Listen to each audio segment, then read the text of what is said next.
नमस्कार दोस्तों। स्वागत है आपका वॉइस ऑफ साइलेंस में, जहां हर खामोशी कुछ कहती है। आज की हमारी कहानी का शीर्षक है फरेब। चलिए कहानी शुरू करते हैं। शादी को 4 महीने बीत चुके थे। नई नई दुल्हन अदिति अब उस छोटे से 2 कमरों के फ्लैट में रहती थी, जहां आरव उसका पति सुबह प्राइवेट कंपनी की नौकरी पर निकल जाता और शाम को थका हारा लौट आता था। शादी परिवार की पसंद से हुई थी। अदिति के तो सपने कुछ और थे, लेकिन उसे घर वालों की खुशियों के लिए चुप रहना पड़ा।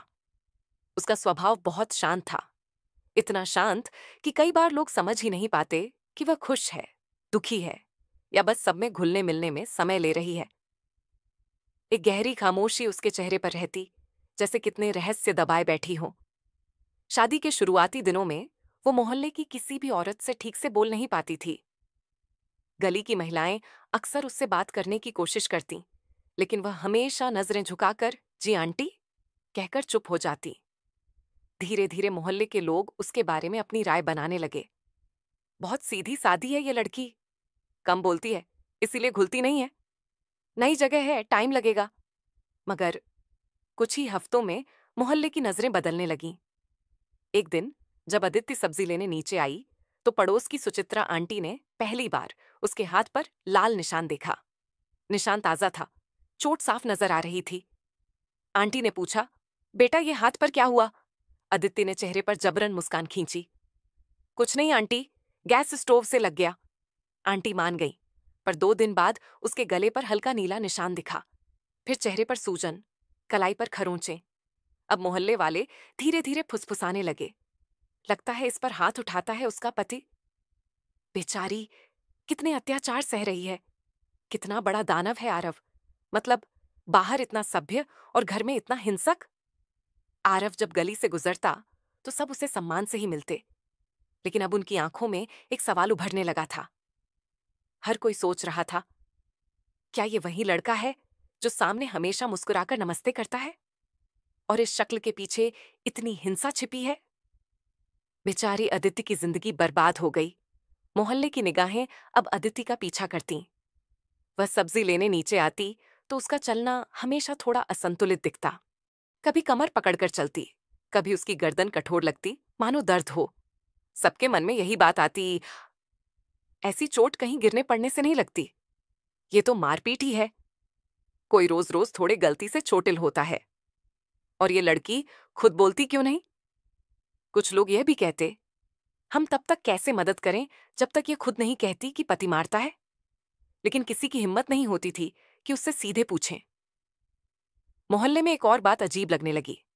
हर रात आरव के घर से टीवी की आवाज आती, इतनी तेज कि 2 घर छोड़कर भी कोई चैनल आसानी से पहचान ले।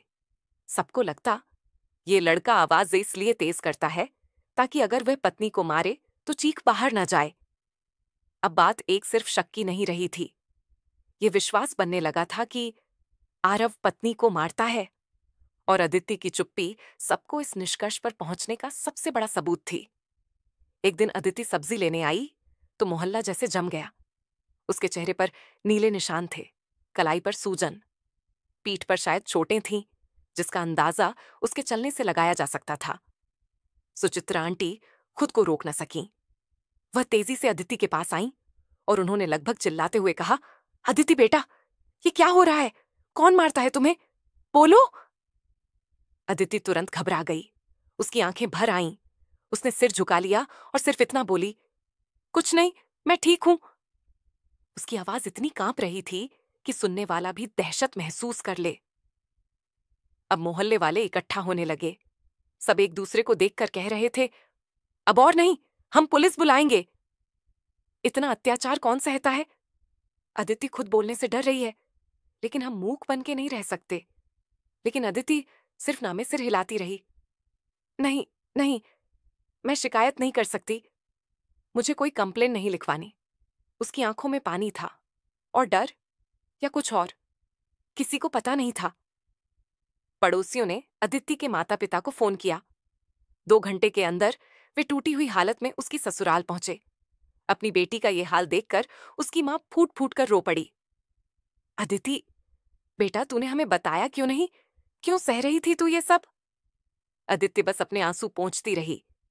वह कुछ कह नहीं पा रही थी। उधर आरव को ऑफिस से बुला लिया गया। जब वह घर पहुंचा तो पूरा मोहल्ला उसके खिलाफ खड़ा हो गया। तूने अपनी बीवी को जानवरों की तरह मारा है।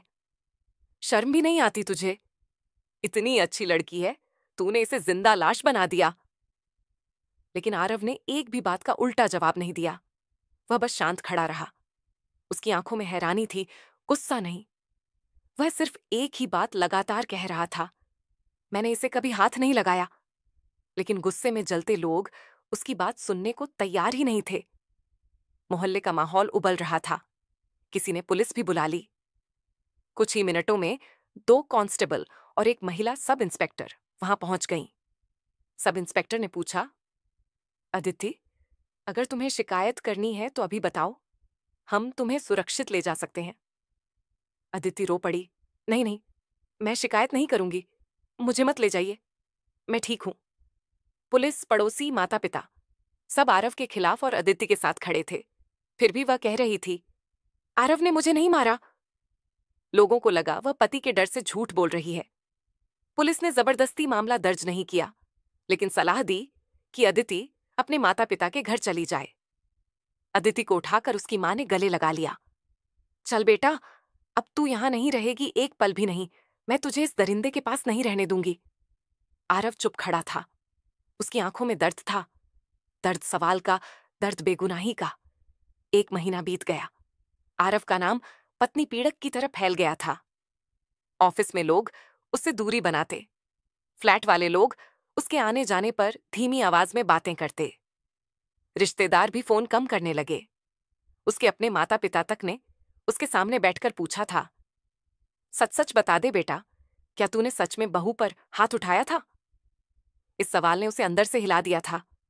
रातों में वह सो नहीं पाता, दीवारों से बात करता था, खुद से उलझता था। मैंने कुछ किया क्यों नहीं? अगर मैं निर्दोष हूं तो ये सब आखिर हो कैसे रहा है? एक रात उसने पुरानी तस्वीरें, रसीदें, घर के सीसीटीवी सब खंगालना शुरू किया, पर सारे फुटेज बाहर के थे, इसीलिए उसे कुछ खास समझ नहीं आया। उस रात आरव को नींद नहीं आई। उसके मन में 2 ही बात घूम रही थीं। अगर मैं दोषी नहीं तो अदिति को चोटें आखिर लगती कैसे थीं? वह घंटों तक कमरे के कोनों में लगी, पुरानी चीजें टटोलता रहा, जैसे किसी अदृश्य सत्य को पकड़ लेना चाहता हो। तभी उसे अपने एक दोस्त की बात याद आई। आजकल लोग अपने घरों में छोटे हिडन कैमरा रखते हैं, सिर्फ सुरक्षा के लिए। आरव के मन में एक अजीब सी बेचैनी उठी। क्या वो अदिति की सच्चाई जानने के लिए ऐसा कदम उठाए? लेकिन फिर उसने खुद को याद दिलाया, जब पूरे मोहल्ले ने मुझे हिंसक कह दिया है, जब मेरी पत्नी तक मेरा साथ नहीं दे रही, तो मुझे सच खोजना ही पड़ेगा। अगले ही दिन उसने एक छोटा, साधारण सा दिखने वाला कैमरा खरीदा और उसे बेडरूम के ऐसे कोने में लगा दिया जहां कोई सोच भी न सके। उसे खुद भी उम्मीद नहीं थी कि कैमरा उसकी दुनिया हिला देगा। अगले दिन आरव अदिति को लेने उसके मायके पहुंचा, लेकिन अदिति की मां ने साफ कह दिया, मैं अपनी बेटी को तुम्हारे जैसे दरिंदे के घर कभी नहीं भेजूंगी, निकल जाओ मेरे घर से। अदिति डरी सहमी अपनी मां के पीछे खड़ी थी। आरव ने हाथ जोड़ ली और धीमी आवाज में बोला, मम्मी जी, मैं वादा करता हूं, आज के बाद आपको कभी शिकायत का मौका नहीं दूंगा। बस एक बार मुझ पर भरोसा करके देखिए। अगर आपको मेरी जरा सी भी गलती दिखी तो आप खुद मुझे पुलिस के हवाले कर दीजिएगा। अदिति की मां चुप हो जाती है। तभी उसके पिता कहते हैं, बहुत मुश्किल से उस नर्क से अपनी बच्ची को वापस लाया हूं, और अब फिर से वहां किसके भरोसे भेज दूं? ये सुनकर आरव अपने ससुर के पैरों पर गिर जाता है। पापा जी, बस एक मौका दे दीजिए। अगर इस बार कोई भी शिकायत हुई तो मैं जिंदगी भर जेल में चक्की पीसने को तैयार हूं। मैं अपनी जिंदगी से तंग आ गया हूं। सारा मोहल्ला मुझे बुरा भला कह रहा है। ऑफिस में भी लोग मुझसे बात नहीं करते।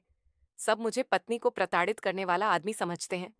मेरी इज्जत मिट्टी में मिल गई है। बस एक बार अदिति को मेरे साथ भेज दीजिए। अदिति के पिता कुछ देर शांत रहते हैं। उन्हें समाज की बातें याद आती हैं, लोगों की नजरें और अपनी इज्जत। कोई भी माता पिता अपनी बेटी का घर टूटते हुए नहीं देखना चाहते। भारी मन से उन्होंने हाँ कह दी, लेकिन सख्त चेतावनी के साथ, अगर इस बार अदिति को एक खरोंच भी आई तो सीधे जेल भेज दूंगा। आरव ने भरोसा दिलाया, मैं कभी शिकायत का मौका नहीं दूंगा। अदिति बार बार रोकर मना कर रही थी, नहीं पापा, मुझे वहां मत भेजिए प्लीज। लेकिन उसकी बात किसी ने नहीं सुनी।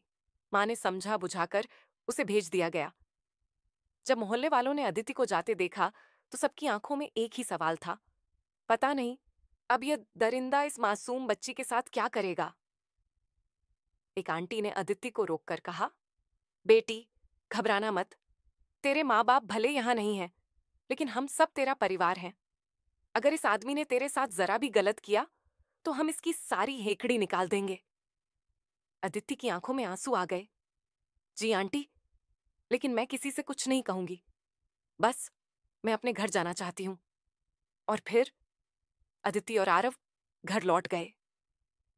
अदिति के आने के बाद 3 दिन तक सब कुछ ठीक चला। फिर चौथे दिन से फिर से रात में तेज टीवी की आवाज शुरू हो गई। अगले दिन से फिर अदिति चोटिल अवस्था में दिखती। शाम को जब आरव घर आता सब उसे घृणा की नजर से देखते। इस तरह 3 दिन और बीत गए। मोहल्ले वालों के अंदर अब गुस्सा फूट फूट कर भर चुका था। इधर आरव जब ऑफिस से आया तो उसके दिल की धड़कन तेज थी। उसने दरवाजा बंद किया, एक गहरी सांस ली और कैमरे की फुटेज चालू की।